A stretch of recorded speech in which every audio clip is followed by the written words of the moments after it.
భారతీయ తెలియజేస్తా హృదయపూర్వక శుభాకాంక్షలు తెలియజేస్తున్నాను.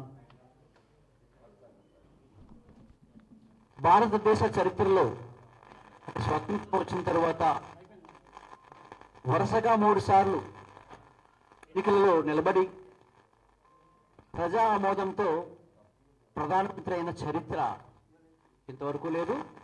అది ఈరోజు మన ఎన్డీఏ కూటమిలో నరేంద్ర మోడీ గారు, అలాగే భారతీయ జనతా పార్టీ నాయకులకి నా హృదయపూర్వక శుభాకాంక్షలు తెలియజేస్తున్నాను. స్వతంత్ర చరిత్రలో, భారతదేశ చరిత్రలో కాంగ్రెస్ ఇతర పార్టీ, కాంగ్రెస్ కాకుండా ఇతర పార్టీలు పరిపాలించిందే చాలా తక్కువ.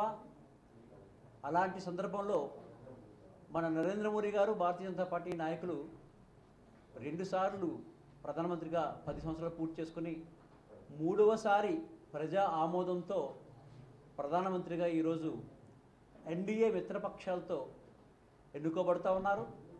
ఆ సందర్భంలో భారతదేశంలో అన్ని ప్రాంతాల్లోని భారతీయ జనతా పార్టీ నాయకులు, కార్యకర్తలు కూడా సంబరాలు జరుపుకుంటూ ఉన్నారు.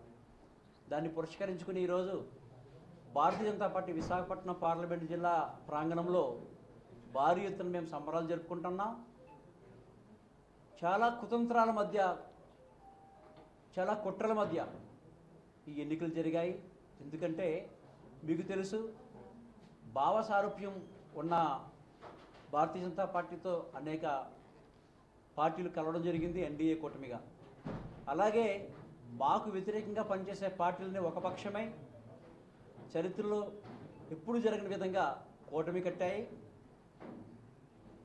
కూటమి కట్టడమే కాకుండా అనేకమైన అబద్ధాలని ప్రచారం చేసి మాకుండే ఓటు బ్యాంకును కూడా వాళ్ళు విచ్ఛిన్నం చేసే ప్రయత్నం చేసినా సరే వారి కుట్రలు ఫలించలేదు.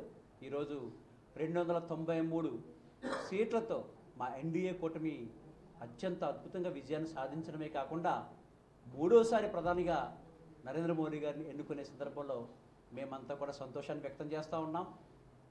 అంతేకాకుండా గత 10 సంవత్సరాలుగా భారతదేశ అభివృద్ధికి, సంక్షేమానికి ఎటువంటి కృషి చేశారో అంతకు మించి ఈ రాబోయే 5 సంవత్సరాల పరిపాలన సాగుతుందని ఆశాభావాన్ని మేము వ్యక్తం చేస్తూ అందరికీ కూడా ధన్యవాదాలు తెలియజేస్తున్నాం.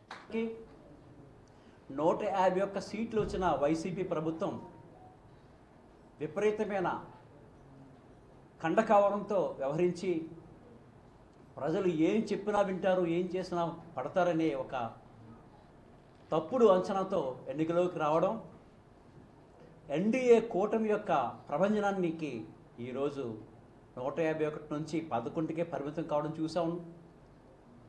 రానున్న రోజుల్లో ఆంధ్రప్రదేశ్లో ఎన్డీఏ అంటే చంద్రబాబు గారి ఆధ్వర్యంలో అద్భుతంగా పరిపాలన సాగించి గత అనుభవాలను దృష్టిలో పెట్టుకుని తగిన నిర్ణయాలు తీసుకుంటూ ప్రజలకి మేలు చేకూర్చే విధంగా ఉండాలని చెప్పి ఆశిస్తూ వారికి విశాఖపట్నంలో ఎన్నికైన ఎంపీ అభ్యర్థి, కూటమి నుంచి ఎన్నికైన ఎమ్మెల్యే అభ్యర్థులందరికీ కూడా శుభాకాంక్షలు తెలియజేస్తాం.